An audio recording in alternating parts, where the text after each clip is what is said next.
Hello students, I am Amrita Indauliya, your NEET chemistry mentor. और students, अब अपन स्टार्ट करने जा रहे हैं आपका next part from the practice set question number next part. ठीक है, तो अब यहाँ पर हम इस सेट के अंदर फिर से कुछ डिस्कशंस करेंगे, बहुत सारे एग्जांपल्स देखेंगे, प्रीवियस ईयर्स के भी देखेंगे, साथ साथ कुछ अदर इंपॉर्टेंट देखेंगे जिनके चांसेस रहते हैं। सो प्लीज़ ध्यान से इस सेशन को देखिए। मैं हमेशा कहूँगी प्रैक्टिस सेशन जो होता है उसमें प्लीज़ फोकस्ड रहिए। ठीक है, यहाँ आपका कॉपी और pen is very mandatory in the session, क्योंकि मेरे साथ साथ आपको भी प्रैक्टिस करना है, उस चीज़ को सॉल्व करना है जहां आप कम पढ़ रहे हैं। आपको पिक करना है कि मुझसे गलती कहां हो रही है और फिर उस गलती को सुधारना है प्रीवियस सेशन में जाके चेक करके कि हाँ, यहाँ मुझसे ये गलती हुई थी, वहीं के वहीं उसको करेक्ट कीजिए और ऐसे अपने डाउट्स क्लियर कीजिए।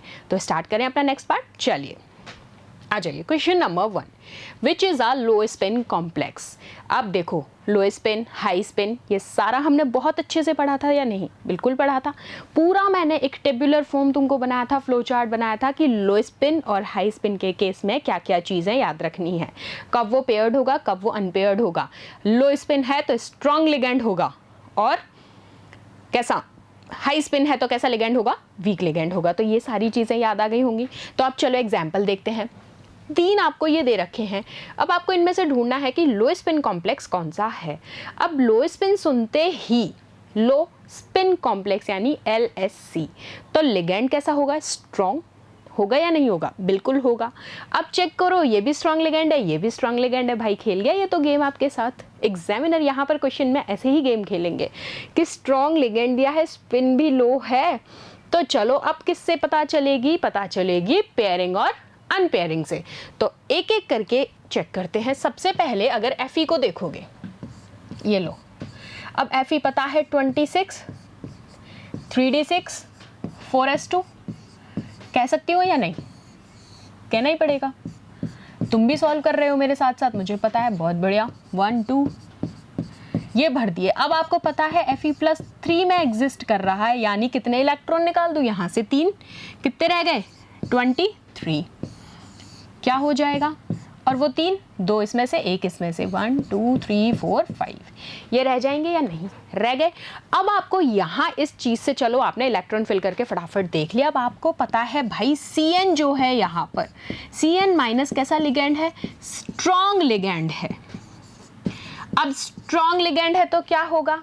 पेयरिंग होगी। अब पेयरिंग हो जाएगी, it pairs up and form low spin complex. ये लो, एक तो ये तो लो स्पिन बना रहा है। ठीक है, सेकंड वाला चेक करते हैं, CO वाला कर लें चेक। आओ, अब सेकंड वाला कॉम्प्लेक्स देखते हैं, CO वाला। तो चलो CO चेक करो। CO के लिए निकालो। अब आप पहले, सबसे पहले क्या देखोगे? वही एटॉमिक नंबर। फटाफट से कॉन्फ़िगरेशन और शेल फिल कर दो, बार बार बताना नहीं पड़े मुझे। और कार्बन कौन से स्टेट में? ये भी +3 में है। कितने हो जाएंगे? 24। तो ये वाले भी फिल कर दो, मैं नहीं बताऊंगी, फिल करो फटाफट फटाफट। ठीक है, कितने रह गए?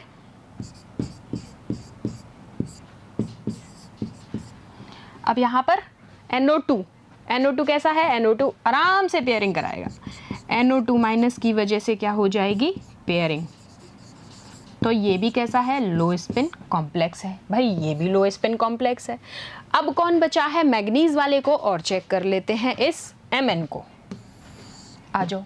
ठीक है, इस Mn को चेक करते हैं। सबसे पहले क्या है? Mn 25, फिल करो फटाफट।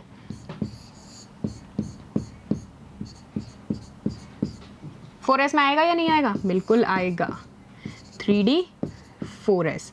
और Mn यहाँ पर कौन से स्टेट में है? +3 में। देख लो, क्रॉस चेक कर लो, +3 में है, तो आप इसको फटाफट से करो, पेयरिंग हो जाएगी, क्योंकि लिगेंड कौन सा है? Cn, इसकी वजह से पेयरिंग हो जाएगी। 1 2 3 4।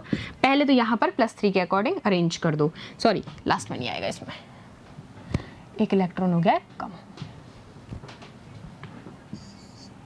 ठीक है, भर दिया। अब यहाँ पर क्योंकि ये Cn स्ट्रॉन्ग लिगेंड है, जिसकी वजह से कॉम्प्लेक्स कैसा है? लो स्पिन कॉम्प्लेक्स, पेयरिंग हो जाएगी आराम से। तो भाई आपने तीनों केस चेक कर लिए, तीनों की तीनों है, मतलब आंसर कौन हो गया? ऑल। ठीक है, नेक्स्ट क्वेश्चन की तरफ चलते हैं। Complexes with halide ligands are, halide ligand वाली कॉम्प्लेक्सेस कैसे होते हैं generally? High spin, low spin, both या नन? कितना प्यारा क्वेश्चन है। आपको पता है हैलाइड लिगेंड वाले हाई स्पिन होते हैं। क्यों होते हैं? क्योंकि वीक फील्ड होते हैं, बस वीक फील्ड लिगेंड्स होते हैं। और वीक फील्ड लिगेंड्स कैसे होते हैं? हाई स्पिन कॉम्प्लेक्सेस देते हैं। कौन से हैं ये? Halide.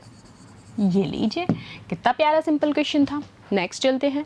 Among the following ions which one has the highest paramagnetism? अब हाईएस्ट पैरामैग्नेटिज्म तब बता सकते हो जब इलेक्ट्रॉन फिल करके अनपेयर्ड इलेक्ट्रॉन निकाल पाओगे, क्योंकि अनपेयर्ड इलेक्ट्रॉन से आप कहते हो कि यहाँ ये पैरामैग्नेटिक है।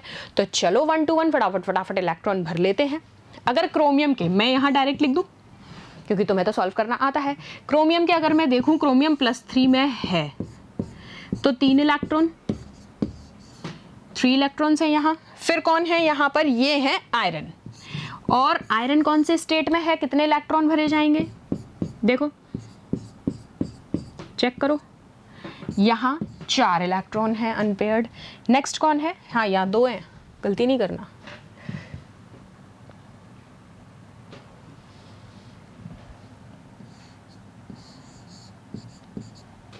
नेक्स्ट है कॉपर। कॉपर कैसे स्टेट में है? यहाँ पर +2 स्टेट में। ठीक है, अब +2 स्टेट में, तो फटाफट इसको फिल कर दो। 3 4 5 7। यहाँ कितने इलेक्ट्रॉन है? 1 अनपेयर्ड इलेक्ट्रॉन है सिर्फ। लास्ट कौन बचा है? जिंक। जिंक कैसे स्टेट में है? ये भी +2 स्टेट में है। फिल करो, एक भी अनपेयर्ड नहीं है जिंक में,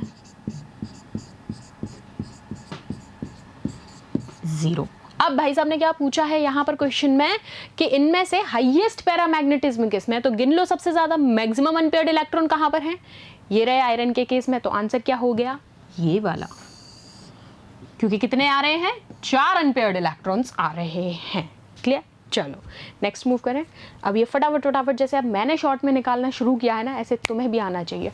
फट से क्लिक होते ही अच्छा कॉम्प्लेक्स देखा, अरे साइड में हटाओ ना इसको। लिगेंड से क्या फर्क पड़ रहा है अभी इस पे? हाईएस्ट पैरामैग्नेटिज्म पूछा है, तो हमें इसकी तरफ ज्यादा ध्यान ही नहीं देना है, हमें सिर्फ इधर ध्यान देना है। इस पे ध्यान दिया, फटाफट से कॉन्फ़िगरेशन लिख डाली लास्ट शेल की। देखो, देखते जाओ वैलेंशियल इलेक्ट्रॉन्स। नेक्स्ट देखें, आओ। In the complex ion Ml6, ठीक है, Mn has 5d electrons and L is a weak field ligand. Okay, इन्होंने खुद ने कहा है Mn has 5d electrons and L is a weak field ligand. According to crystal field theory, the magnetic properties of the complex ion correspond to how many unpaired electrons? यहाँ पूछे गए हैं आपसे फिर से वही unpaired electron, ठीक है। तो अब सबसे पहले जो इन्होंने कहा है, इसको एक बार लिख लें थोड़ा, कि M और N+, इसके पास 5 unpaired electron है। देखो, अभी जो मैं लिखूंगी ना वही यहाँ लैंग्वेज में लिखा है, लेकिन मेरे लिखने पे तुम्हें आंसर दिख जाएगा। लैंग्वेज क्योंकि तुम्हें पढ़ना ढंग से नहीं आता ना, क्योंकि पढ़ना ये नहीं, यहाँ पर इंग्लिश हिंदी चेक नहीं हो रही है, हो रहा है लिंक करना, ठीक है। तो लिंक कैसे करना है आप सुनो। क्या कहा है इसने? कॉम्प्लेक्स आयन दे रखा है ये Ml6, कोई दिक्कत नहीं है। क्लियर खुद ने ही बोल दिया कि इसके पास 5d इलेक्ट्रॉन्स हैं और L वीक फील्ड लिगेंड है। जब वीक फील्ड लिगेंड होता है, हाई स्पिन कॉम्प्लेक्स होता है, मुझे ये बताओ वहाँ पेयरिंग हो पाती है या नहीं। अगर इतनी सी बात क्लियर है जैसे बताई थी तो समझ में आ जाएगा। वीक फील्ड के केस में पेयरिंग नहीं कर पाएगा। सामने कह रहा है 5 अनपेयर्ड इलेक्ट्रॉन, आंसर क्लियरली दिख रहा है, ये लो 5। अब देखो लैंग्वेज में बताती हूँ, 5 अनपेयर्ड इलेक्ट्रॉन और L जो कि क्या है? लिगेंड, वीक फील्ड है। जो चार्ट बनाया था ना मैंने हाई स्पिन और लो स्पिन का, सिर्फ उसी को लिखा है इसने यहाँ पे, ये भी इसने लिख दिया। अब क्या कहा इसने? CFSE के क्रिस्टल फील्ड थ्योरी के हिसाब से, CFT के हिसाब से, magnetic properties of the complex ion correspond to how many unpaired electron. अजी जनाब आपने ही कह दिया 5d इलेक्ट्रॉन्स हैं और वीक फील्ड लिगेंड में साथ में दे रहा हूँ, तो वीक फील्ड लिगेंड का कॉज ही ये होता है कि वो पेयरिंग नहीं करवा पाता। जब पेयरिंग ही नहीं होगी, कांट, ये लीजिए, पेयर अप, सो कितने अनपेयर्ड इलेक्ट्रॉन हो गए? 5 अनपेयर्ड इलेक्ट्रॉन। अब देखो इस क्वेश्चन में तुमने कुछ भी नहीं किया, कुछ भी नहीं किया, सब इसने लिख के दिया है। बस ये लाइनें पकड़ लेते ना, बस आंसर सामने था। और इन लाइनों को पकड़ के भी आंसर तब सामने था जो पढ़ाया गया है, अगर वो ढंग से पढ़ा है तो। ठीक है, आ जाओ नेक्स्ट क्वेश्चन। तुम बताओगे the number of unpaired electrons in D6 low spin, फिर से अनपेयर्ड की बात हो रही है। D6 low spin octahedral complex, last to last session था CFT, तो सबसे लास्ट और बहुत अच्छे से पढ़ा है, बहुत अच्छे से। अनपेयर्ड इलेक्ट्रॉन इन D6 low spin octahedral complex कहा है इसने। अब मेरे को एक बात बताओ, यहाँ पर सबसे पहले D6 की बात सुनो, जो इसने कहा है वो सारी चीज़ लिख लो। D6 लो स्पिन कॉम्प्लेक्स कैसा कहा है? ऑक्टाहेड्रल। ठीक है, अब देखते हैं यहाँ पर कि क्या बात होगी कि जब लो स्पिन भी है, अनपेयर्ड भी है, ऑक्टाहेड्रल भी है, ठीक है, लेकिन अनपेयर्ड है, लेकिन यहाँ पर क्या होगा, क्योंकि बात हो रही है D6 की, और D5 तक आपको पता है क्या हो जाता है? 0। D6 में क्योंकि इसकी CFSE हाई होगी, इस वजह से ये पेयर अप हो जाएंगे। बात समझ में आई? सारे के सारे इलेक्ट्रॉन्स क्या हो जाएंगे? All electrons are paired. इसलिए एक भी इलेक्ट्रॉन इसके पास अनपेयर्ड नहीं बचेगा, hence the answer is 0। Clear बात? चलो next question. Low spin complex is formed by, क्या पूछा गया है? लो स्पिन कॉम्प्लेक्स का बताओ। अब मुझे सबसे पहले बताओ, लो स्पिन में N-1d ऑर्बिटल यूज होता है कि नहीं? ये बता दिया तो आंसर बता दोगे। ये मैंने पूछा है तुमसे, क्वेश्चन है मेरा कि क्या लो स्पिन में N-1d यूज होता है, और N-1d यूज हो रहा है तो क्लियरली पता है, क्लियरली पता है क्या कहा जाएगा? D2sp3। तुम करके आते ये और वही मात खाते। लो ठीक है, चलो। Which of the following is a high spin? अब लो, अब तुमसे क्या पूछ लिया है इन्होंने? हाई स्पिन पूछ लिया है। अब हाई स्पिन भाई बता दोगे कैसे? हाई स्पिन पूछा है, हाई स्पिन का मतलब लिगेंड कैसा होगा? हाई स्पिन के लिए वीक फील्ड लिगेंड होना चाहिए। तो यहाँ ये स्ट्रॉन्ग है, अगर सीधा यहीं पे पिक कर लेते हैं, ये स्ट्रॉन्ग लिगेंड है, ये स्ट्रॉन्ग लिगेंड है, ये तो दोनों की दोनों स्ट्रॉन्ग फील्ड है। ठीक है, NH3 न्यूट्रल है। अब पूछा है हाई स्पिन के केस में, तो आपको पता है वीक फील्ड है ये, तो आंसर तो मिल गया ये। फिर भी एक बार को इसको सॉल्व करते हैं। कैसे सॉल्व करोगे? देखो, Fe के लिए बात चल रही है, और Fe यहाँ पर कौन से स्टेट में है? +2 स्टेट में है। ठीक है, और इलेक्ट्रॉन जो है वो 4d से बात होगी, 4d ऑर्बिटल के केस में बात होगी। तो आपने यहाँ पर पहले तो कहा ठीक है हाइब्रिडाइजेशन तो sp3d2 हो गई, ठीक है हो गई, कोई दिक्कत नहीं है, लेकिन इलेक्ट्रॉन्स देखो, Fe+2 के रिस्पेक्ट में मैं बात फिल कर रही हूँ यहाँ पर। इलेक्ट्रॉन तो देखिए 1 2 3 4 5 और ये यहाँ तक, ठीक है। अब क्या करोगे? ये तो हो गया 3d, अब 4s 4p 4d, ये लो। अब यहाँ आप क्या होगा, सारी की सारी बात क्या हो जाएगी कि जो इलेक्ट्रॉन्स की काउंट हो गया ये sp3d2, ऐसे आएगा ये आंसर। और आपको पता है ये वीक फील्ड है, फिर भी ये मैंने एक बार समझने के लिए तुमको बताया है, पता होना चाहिए। कैसे पता तो तुमको सब है, बस पेन नहीं चलाना होता है ना, मैम बता दे बस हम लिख लेंगे फटाफट। चलो next question. The number of unpaired electron present in complex ion. अभी जो किया है यही किया है अभी के अभी, फटाफट से देख लो कितने अनपेयर्ड इलेक्ट्रॉन हैं। मैं तो नहीं बताऊंगी, यहाँ अभी दिख भी रहे थे, अभी किया है ये क्वेश्चन। लो देखो एक बार, ये यहाँ कैसे आया था? FeF6 3- की बात है, इसके अंदर कितने अनपेयर्ड हैं? 5 अनपेयर्ड हैं। कैसे?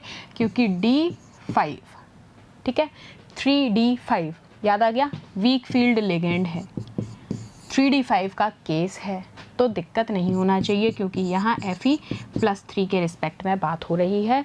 वहाँ भी सॉरी दिस क्वेश्चन में भी हमने थोड़ी सी गलती कर दी, Fe+2 नहीं, ये Fe +3 के रिस्पेक्ट में है और ये वाले इलेक्ट्रॉन को उड़ाओ, ये लो, +2 के चक्कर में एक दिक्कत हुई, so answer is this. Same ही चीज़ है यहाँ, बस तुमसे ये पूछा गया है, ठीक है। चलो नेक्स्ट क्वेश्चन देखते हैं।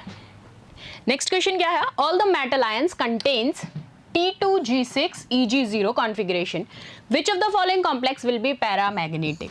अब आपसे पूछा गया है कि भाई इनमें से पैरामैग्नेटिक कौन सा है। तो अब मेरे को सबसे पहले तो अपन ये चूज कर लेते हैं कि स्ट्रॉन्ग फील्ड कौन सा है, वीक फील्ड कौन सा है, फिर आप फटाफट से उसकी कॉन्फ़िगरेशन लिख सकते हैं। अब यहाँ देखिए, अगर पहले कॉम्प्लेक्स आयन की मैं बात करूँ, इसको चेक करते हैं, क्या है ये, FeCl CN4O2 4-, ये कॉम्प्लेक्स आयन है। अब यहाँ आपको इस पूरी की पूरी एंटाइटी के अंदर ये भी दिख रहा है कि जो O2 है, दिस O2, ये लीजिए कैसे स्टेट में है, O2-, और यहाँ पर ये जो Cn है ये कैसा है, स्ट्रॉन्ग फील्ड लिगेंड है, ये भी हमें पता है। अब जब स्ट्रॉन्ग फील्ड लिगेंड है मतलब पेयरिंग हो जाएगी। इन्होंने क्वेश्चन में हमसे पूछा है कि which of the following complex will be paramagnetic. अब पैरामैग्नेटिक के केस में अगर हम पूरी एंटाइटी के रिगार्डिंग बात कर रहे हैं तो Fe को पहले देखें, Fe कौन से स्टेट में है, यहाँ +3 स्टेट में। +3 के अकॉर्डिंग अगर इलेक्ट्रॉन फिल किए जाएं, चलो फिल करो, और यहां बना रही हूं मैं D, 3D, 4s, 4p और 4d, ठीक है। तो फिल करें इलेक्ट्रॉन, यहाँ एक ये, और क्या होगा यहाँ पे 4p पूरा की पूरा फिल हो गया। किस अकॉर्डिंग, क्योंकि मैंने ये लिगेंड्स ऐड कर दिए हैं। तो तुम ये देखो कॉन्फ़िगरेशन ये आ गई, क्या है ये, D2sp3। यहाँ लेकिन क्या ये दिख रहा है एक अनपेयर्ड इलेक्ट्रॉन, बिल्कुल, यहाँ पर आपके पास 1 अनपेयर्ड इलेक्ट्रॉन अवेलेबल है, जबकि रेस्ट ऑफ द केसेस में there is no unpaired electron. Check कर लो, करके देख लो तुम तीनों केसेस में। तो बात समझ में आ गई, ये मैंने पूरा सॉल्व करके दिखा दिया। चलो नेक्स्ट क्वेश्चन देखते हैं। Among the following ions which one has the highest paramagnetism, again the same thing, highest paramagnetism बतानी है, 1 to 1 देखते जाओ। क्रोमियम कौन से स्टेट में है, +3 में, यानी कि 3d3। तो एक बार फिल करते जाएं,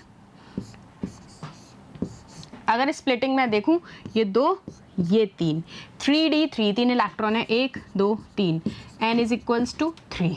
चलो दूसरा क्या है, आयरन कौन से स्टेट में है, +2 में है। यहाँ पर कॉम्प्लेक्स के अकॉर्डिंग चेक करना है हमें, तुमने कॉम्प्लेक्स के अकॉर्डिंग चेक किया, मैं डायरेक्ट फिल कर दूं। कितने इलेक्ट्रॉन हैं यहाँ पर, नंबर ऑफ इलेक्ट्रॉन्स हैं अनपेयर्ड 5, चेक कर लो बना के।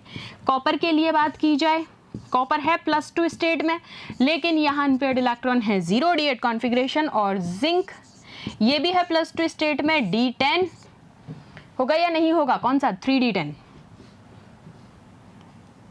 लो ठीक है, 3d10, यानी कि n is equals to 0 unpaired electron. इन दो केस में तो 0 आ गए, लेकिन यहाँ पूछा हाईएस्ट पैरामैग्नेटिज्म, तो Fe के केस में ये लो, Fe के केस में लो, इसका डायग्राम भी बना लेते हैं, ऑर्बिटल डायग्राम ये बनाया, 5 में स्प्लिट, भर दो पांचों इलेक्ट्रॉन आराम से, कोई दिक्कत नहीं है, पांचों में चला जाएगा, 1 2 3 4 5 हो गए। Answer is this. Next question देखते हैं, which of the following will exhibit maximum ionic conductivity. Maximum ionic conductivity की बात की गई है तो तुम्हें फिनोमिनन याद आ जाना चाहिए, जब जब आयनिक कंडक्टिविटी इंक्रीज होती है, कब होती है, जब डिकम्पोजिशन के बाद नंबर ऑफ आयन इंक्रीज होते हैं। आयनिक conductivity increases as the number of ions increases after decomposition। कर लो चेक,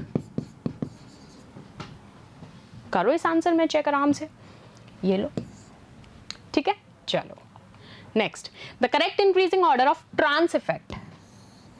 अब से और ट्रांस इफेक्ट्स भी हम पढ़ चुके हैं, ट्रांस इफेक्ट भी हमें पता है, और ट्रांस इफेक्ट कहाँ से पता चलता है, rate of substitution of trans ligand.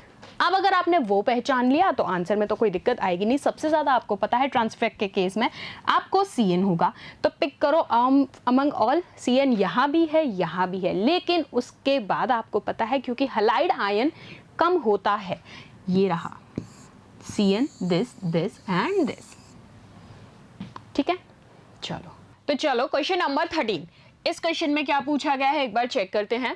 The sum of coordination number and oxidation number of the metal M in the complex that is MEN2 that is ethylene diamine C2O4 oxalate whole over Cl। तो हमें जो entity दी गई है, जो sphere दिया गया है, वो क्या है, ये है।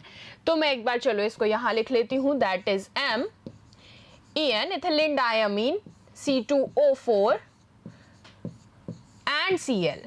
ठीक है, where En is ethylene diamine, हमें पता भी है, चलिए कोई दिक्कत नहीं है। अब क्वेश्चन में क्या पूछा गया है, the sum of coordination number and the oxidation number, दोनों का सम पूछा गया है। तो आप क्या करेंगे, ऑक्सीडेशन नंबर निकालिए, then coordination number find out कीजिए और फटाफट से दोनों को ऐड कर दीजिए, आपके पास आंसर आ जाएगा। तो सबसे पहले ऑक्सीडेशन नंबर देख लो। तो देखो इस स्पेशीज के अंदर ऑक्सीडेशन नंबर आ रहा है +3। ठीक है, तो आपने लिख लिया ऑक्सीडेशन नंबर क्या है। मैं होल ओवर टोटल रिजल्टेंट की बात कर लेती हूं। अब तो आपने कहा ऑक्सीडेशन नंबर तो है +3। अब देख लेते हैं कोऑर्डिनेशन नंबर। अब आपको पता है En2 दे रखे हैं, लेकिन इथिलीन डायमीन कैसा लिगेंड है, बाइडेंटेड लिगेंड। तो ये लीजिए 4C2O4 ऑक्सलेट भी आपका कैसा है, बाइडेंटेड। तो आपने कहा कोऑर्डिनेशन नंबर यहां पर क्या हो गया, 6। तो होल ओवर इसका मैं ऐड करती हूं तो क्या हो जाएगा, 6 + 3 = 9। तो लीजिए option number D is correct. क्या हो जाएगा, sum of coordination number and the oxidation number is 9 for that particular complex. और हमसे पूछा गया था किसके रिस्पेक्ट में, मेटल M के रिस्पेक्ट में। तो क्लियर है, बात समझ में आई। सबसे पहले you have to find out the oxidation number, then you have to find out the coordination number separately. Then आपने क्या किया, दोनों का एडिशन, और हमारे पास क्वेश्चन के अकॉर्डिंग, जैसा कि क्वेश्चन में पूछा गया था, सम पूछा था दोनों का, सी। तो आपने सम किया और आंसर आ गया आपके पास 9। चलो तो नेक्स्ट देखते हैं, नेक्स्ट क्वेश्चन में क्या पूछा गया है। आओ, the anion of acetyl acetone forms ACAC3 chelate with CO+3। The ring of the chelate are. अब आपसे इस फॉर्म में रिंग पूछी है कि कितने मेंबर्ड रिंग वहां पर बनेगी। तो आप CO+3 आयन के साथ में, मैंने आपको बताई थी जब किलेट रिंग स्ट्रक्चर बना था तो वो कैसी थी, 6 मेंबर्ड रिंग स्ट्रक्चर था। ठीक है, एसिटाइल एसीटेल के हमने कॉम्प्लेक्स जोड़े थे 3, और क्योंकि ये कैसा है, बाइडेंटेड। ठीक है, चलो कोऑर्डिनेशन नंबर नहीं पूछा है उसने, तो मेंबर्ड रिंग पूछी है। रिंग कैसी बनी थी, 6 मेंबर्ड रिंग।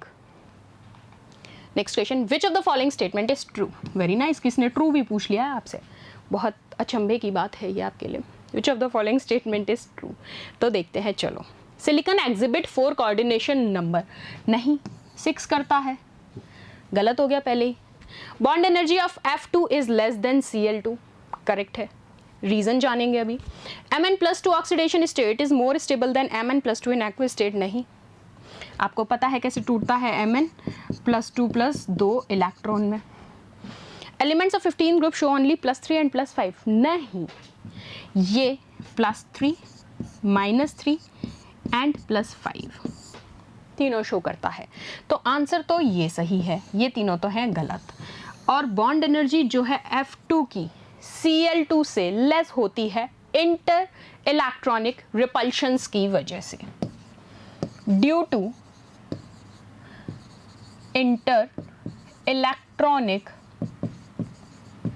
रिपल्शंस, क्योंकि आपको पता है कि F का साइज स्मॉल होता है।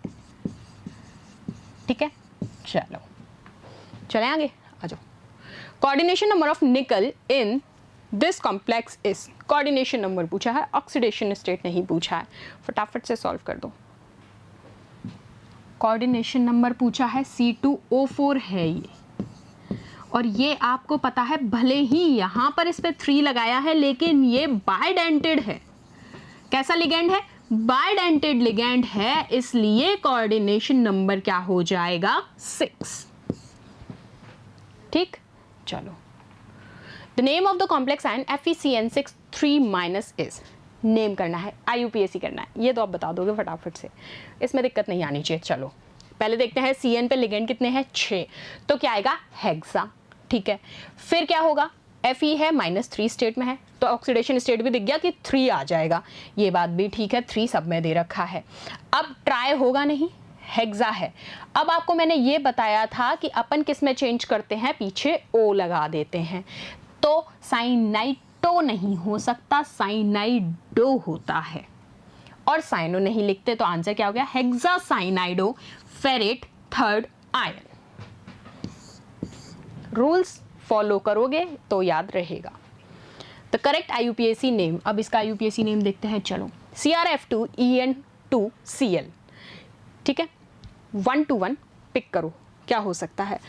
2 इथिलीन डायमीन दे रखे हैं तो बिस आ जाएगा, कोई दिक्कत नहीं है। फ्लोरीन 2 दे रखे हैं, क्रोमियम और Cl, तो हम यहां से शुरू करेंगे, डायफ्लोरिडो बिस इथिलीन डायमीन क्रोमियम, क्योंकि हम फिर CMA लिखते हैं, थर्ड क्लोराइड।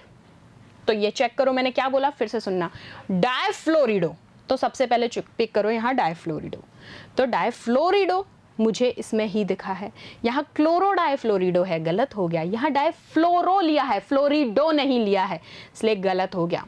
ये क्लोरिडो फ्लोरिडो बिल्कुल गलत, तो आंसर देखो ये difluorido bis ethylene diamine chromium third chloride. कर रहा है या नहीं, रूल्स के अकॉर्डिंग, वही केटायन LCO मेथड।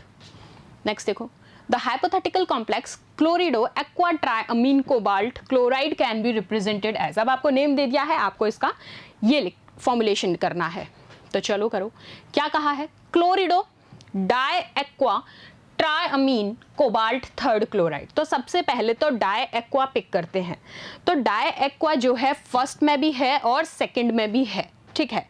ट्राइअमीन, ट्राइअमीन देखिए अब यहां पर किस किस में दी हुई है, सबसे पहले देन कहा है आपको क्लोरिडो एंड कोबाल्ट, तो क्लोरिडो उधर भी है इधर भी है। अब बात किसकी है, अमीन की, यहां से पिक करना है, तो देखिए chlorido di aqua triammine cobalt third chloride, तो आंसर क्या हो जाएगा, ये वाला, ये नहीं होगा। चलो, द टाइप ऑफ आइसोमेरिज्म, अब पूछा है आपसे इसका आइसोमेरिज्म, इस कॉम्प्लेक्स का आइसोमेरिज्म के अपन और भी एग्जाम्पल करेंगे एक और प्रैक्टिस सेट के साथ। तो क्या कॉम्प्लेक्स है, COCl2En होल ट्वाइस, किस टाइप का, अगर आपको इस कॉम्प्लेक्स का स्ट्रक्चर बनाना आता है तो होपफुली दिक्कत नहीं आएगी। चलो पहले मैं स्ट्रक्चर बनाती हूँ, ये रहा CO, एक बार तो मैंने ऐसे बना दिया, ठीक है, तो ये तो कौन सा हो गया, ट्रांस, और दूसरा क्या बना सकती हूं मैं, सिस, तो चलो एक सिस भी बना लेते हैं इसका, ये Cl ये Cl, En और En,